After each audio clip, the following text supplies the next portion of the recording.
Warm greetings to all of you. So let me begin with a small question. How many of you have stood in front of your wardrobe and thought, I don't have anything to wear? Now let me reframe it. How many of you actually meant, I don't feel good in anything? Exactly, because it's rarely about clothes. It's about how we feel in our bodies. कपड़ों का size छोटा बड़ा हो सकता है, लेकिन अपनी value कभी छोटी नहीं होनी चाहिए. I see this every day in my store. Women walk in not chasing designs, but carrying doubts. Please hide my arms. Please make my waist look smaller. And the iconic one, don't make me look fat. Before they say hi, hello, or before they tell their name, that's how their story begins. I should probably share something very interesting with you. I have an MPhil in biotechnology. That means I'm scientifically trained to overthink everything. And when I told people that I'm taking up fashion, their reactions were priceless. They said, you're wasting science. Some were kind, some were curious, some were brutally honest. They literally looked at me as if I traded a microscope for makeup. I told them, relax, I'm not abandoning science. I'm just making it wear better clothes.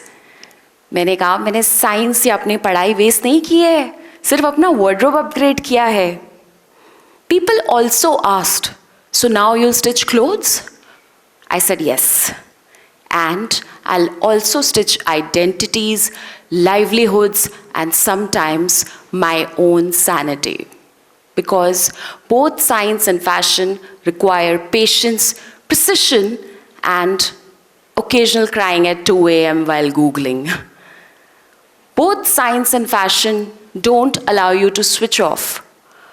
Both science and fashion don't allow you to stick to your office hours.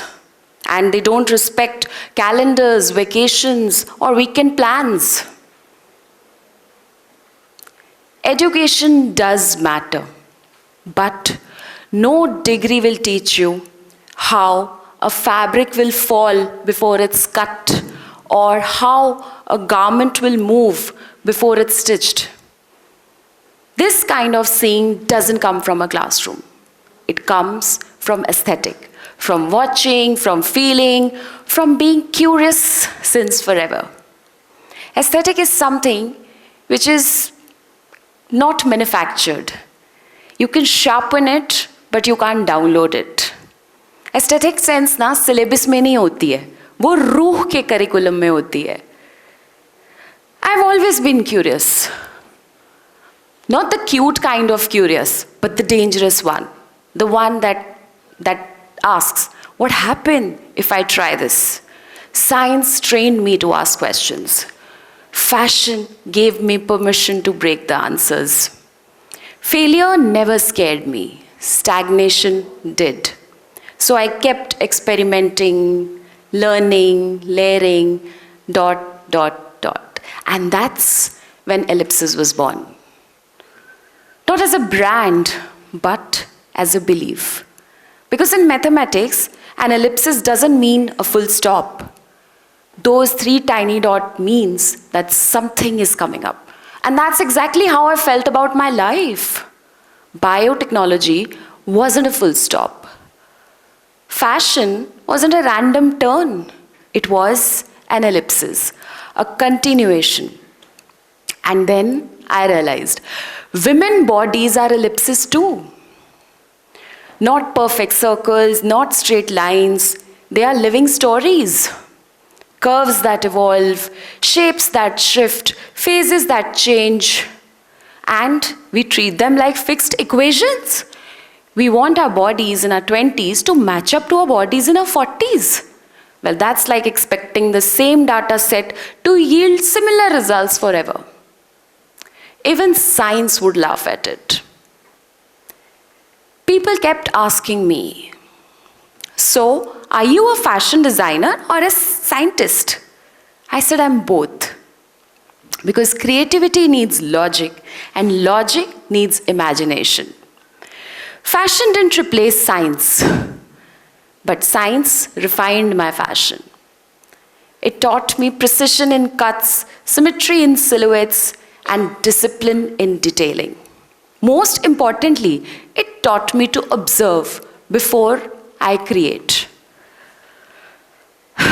Now, a part of my work is traveling around the world for fabric, which will sound very glamorous to all of you, but is actually airports at 4 a.m., jet lags that don't respect time zones, and suitcases heavier than my life decisions.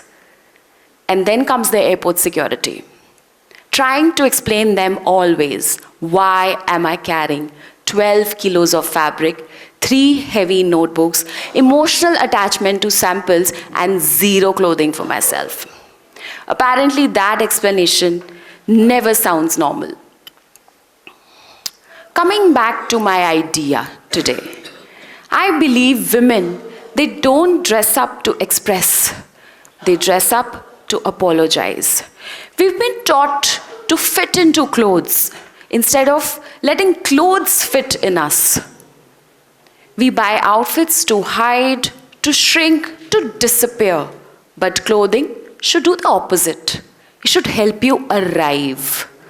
अपने आप से माफ़ी मांगना बंद कीजिए और अपने आप को celebrate करना शुरू कीजिए. Let me tell you about a bride who came to my store. She sat down and said, please don't make me look fat. Again, delivered the most iconic dialogue. I asked her gently, what part of you feels wrong? She pointed to almost everything, from her shoulders, to her belly, to her hips. I sat her down, measured her quietly, told her to relax. I suggested her that she doesn't need to change her body. She just needs a design which understands her body. She cried, not because of the outfit, but maybe for the first time somebody didn't treat her body like a problem. After 16 years of experience and thousands of fittings, I've seen the same pattern. When garments are designed around real bodies, confidence rises, voices soften, posture changes, and that's transformation. So how do we implement this? It starts small. Simple 5 rules. Understand body types instead of chasing sizes. Design for structure, not trends. Teach women how silhouette work. Stop glorifying a particular shape. Start celebrating individuality. In science, form determines function, but in fashion, silhouette determines confidence. Same principle, different laboratory. So today when a woman walks into my store, I don't start from fabric. I start with her body language, her posture, her movement, her comfort level. Because clothing is just not what you wear. It is how you show up. Now let me bring this back to you. Next time, when you stand in front of the mirror, don't ask, how do I look thinner?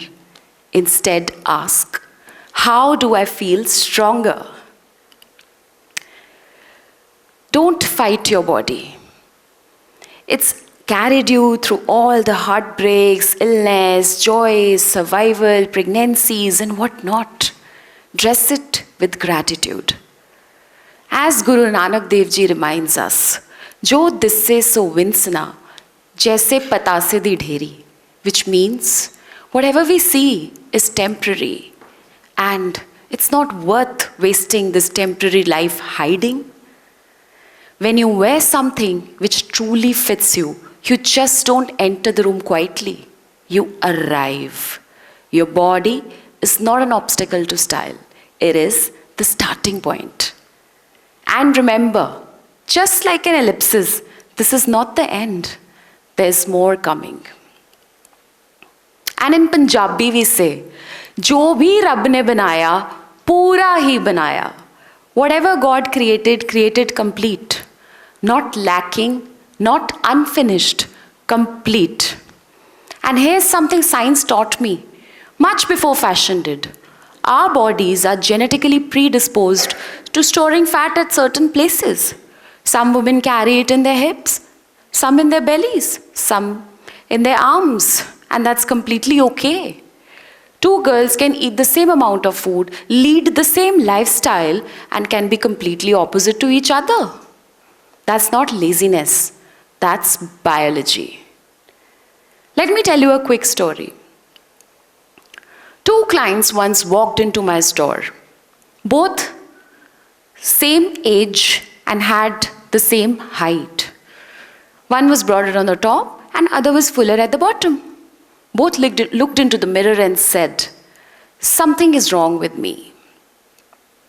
I told them, "Nothing is wrong. This is your genetic blueprint. We are not mass-produced. We are custom-made. So stop blaming your genes and stop apologizing about your body parts." So today, if you take one thing back from here, let it be this. You don't have to become someone else to be worthy. You don't have to shrink yourself. You don't have to hide your curves. You don't have to apologize for your existence. I started my journey in science, found my calling in fashion. Life has been inherently challenging, but one thing which I learned was that confidence isn't fitting into a particular size. It is about fitting into yourself.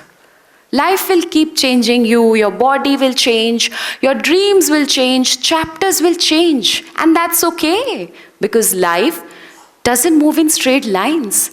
It is an ellipsis, with pauses, with growth, with returns.